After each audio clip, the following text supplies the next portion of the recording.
ఈ మీటింగ్ను బీసీ నాయకులు దాసు సురేష్ గారు ఏర్పాటు చేసిన ఉద్దేశం ఏంటంటే రేవంత్ రెడ్డి గారి నాయకత్వంలో కామారెడ్డిలో బీసీకి డిక్లరేషన్ చేయడం 42%. అంతేకాకుండా రేవంత్ రెడ్డి ముఖ్యమంత్రి అయిన తర్వాత అసెంబ్లీలో తీర్మానం పెట్టడం, క్యాబినెట్లో తీర్మానం చేపించడం, జంతర్ మంతర్ దగ్గర ఈ రాష్ట్ర ప్రజానికాన్ని అంతా కూడా తీసుకుపోయి మరి రేవంత్ రెడ్డి గారు ముఖ్యమంత్రి గారు అక్కడ కూడా దీక్ష చేసి పార్లమెంట్లో కూడా ఈ బీసీ నినాదాన్ని 42% అమలు చేయాలనే అసలు ఉద్దేశంతో కాంగ్రెస్ పార్టీ తీసుకున్నటువంటి నిర్ణయానికి ఇవాళ రేవంత్ రెడ్డి గారు కానీ మరి మా టీపీసీసీ అధ్యక్షులైనటువంటి మహేష్ కుమార్ గారు కానీ ఇలా నవీన్ యాదవ్ గారికి జూబ్లీ హిల్స్లో బీసీ అభ్యర్థికి ఇవ్వడం జరిగింది టికెట్.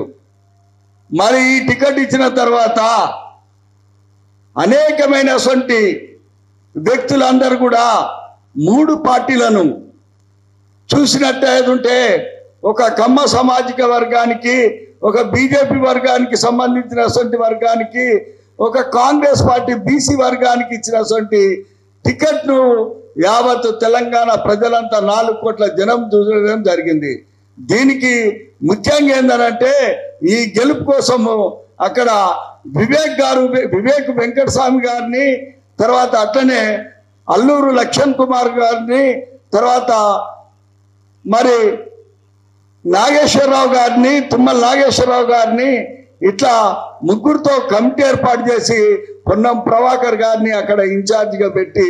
ఎన్నికల ప్రచారంలో తిప్పడం జరిగింది. దాని తర్వాత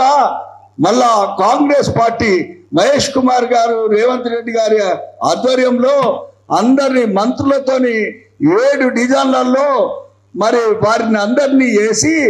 ఎర్రగడ్డ కానీ, జూబ్లీ హిల్స్ కానీ, తర్వాత ఎంగల్రావు నగర్ కానీ ఇట్లా అనేకమైనటువంటి ఆ 7 డివిజన్లలో అందరి మంత్రులకు, ఎమ్మెల్సీలకు, ఎమ్మెల్యేలకు, కాంగ్రెస్ కార్యకర్తలకు మరి ఇన్ఛార్జ్ పెట్టి ఇవాళ దాన్ని రేవంత్ రెడ్డి గారు ఛాలెంజ్గా తీసుకొని నవీన్ యాదవ్ గారి గెలుపు కోసం కృషి చేయడం జరిగింది. వారు రోడ్ షోలు కానీ ఇంటింటికి పోయి ప్రతి ఒక్క కార్యకర్త ఈ యొక్క రేవంత్ రెడ్డి గారు చేసినటువంటి సంక్షేమ పథకాలు ఏవైతే ఉన్నాయో అవన్నిటిని కూడా చెప్తూ, అంతేకాకుండా కూడా జూబ్లీ హిల్స్ అభివృద్ధి కోసం 200 కోట్లు కేటాయించి, అంతేకాకుండా జూబ్లీ హిల్స్లో ఉన్నటువంటి వాళ్ళను అందరినీ కూడా 1400 మందిని రేషన్ కార్డు ఇప్పించి, బస్తీ దవాఖానాలు పెట్టించి, ఇందిరమ్మ ఇండ్లు ఇప్పించి, అక్కడ డ్రైనేజ్ విషయాలలో కానీ, రోడ్డు విషయాలలో కానీ, అక్కడ జూబ్లీ హిల్స్లో మరి ఫిలిం ఇండస్ట్రీలో పనిచేస్తున్నటువంటి కార్మికుల కోసం 20% కూడా మరి వాళ్లకు ఆదాయంలో ప్రకటించడము రేవంత్ రెడ్డి గారు చేసినటువంటి గొప్ప సంగతి ముఖ్యమంత్రి గారు అనేది చెప్పడం జరిగింది. ఇందులో భాగంగానే మరి దాసు సురేష్ గారు కానీ, మైనార్టీ సోదరులు కానీ, బీసీ సోదరులు కానీ, వికలాంగులు కానీ, మరి మహిళా సోదరిమణులు కానీ, మరి అనేకమైనటువంటి ఈ గెలుపు యజ్ఞంలో నవీన్ యాదవ్ గెలుపు దాంట్లో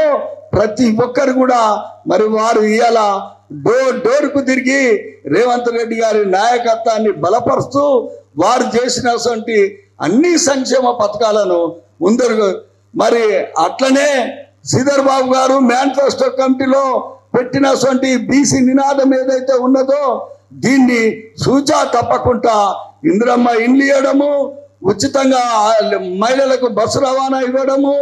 తర్వాత నిరుద్యోగులకు ఉపాధి కలిగజేయడము, రైతులకు రుణమాఫీ చేయడము,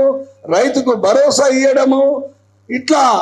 గ్యాసు 500కే ఇవ్వడము, 200 యూనిట్లు ఇవ్వడము, ప్రతి ఒక్కరికి కూడా జిల్లాలల్లో విద్యార్థుల కోసం స్కూళ్ళు కట్టేయడము, హైదరాబాద్ చుట్టూ హాస్పిటళ్ళు కట్టేయడము, ఇంకా నూతన విషయాలన్నిటి కూడా హైదరాబాద్ను డెవలప్ చేసేటువంటి పద్ధతిని ముందుకు తీసుకుపోతూ అటొక పక్క మూసీ నదిని అభివృద్ధి చేయడము, 4th సిటీని అభివృద్ధి చేయము, మెట్రోను ఎక్స్టెన్షన్ చేయడము, ఇట్లా అనేకమైనటువంటి సంఘటనలు తీసుకొని ప్రజలలో పోతున్న దాన్ని ప్రజలంతా కూడా గమనించి ఇవాళ మరి 24,658 ఓట్ల మెజార్టీతోని నవీన్ యాదవ్ గారిని గెలిపించిండ్రు. ఇదంతా కూడా ప్రతి ఒక్కరికి జూబ్లీహిల్స్ ప్రజలకు మా కాంగ్రెస్ పక్షాన వారికి ధన్యవాదాలు తెలియజేస్తూ, దాసు సురేష్ గారికి కూడా మా పార్టీకి పనిచేసి వాళ్ళు బీసీ నాయకులు, మైనార్టీ నాయకులు ప్రతి ఒక్కరు పేరు పేరున, మహిళలు అందరు కూడా పేరు పేరున వారు కూడా కాంగ్రెస్ పార్టీకి మద్దతు ఇచ్చి గెలిపించినందుకు మా రేవంత్ రెడ్డి గారికి ఈ జూబ్లీహిల్స్ నియోజకవర్గాన్ని గిఫ్ట్గా ఇచ్చినందుకు ధన్యవాదాలు చెప్తూ జై కాంగ్రెస్, జై సోనియా. ఈ తెలంగాణ ఇచ్చిన తల్లికి సోనియా గారికి ధన్యవాదాలు.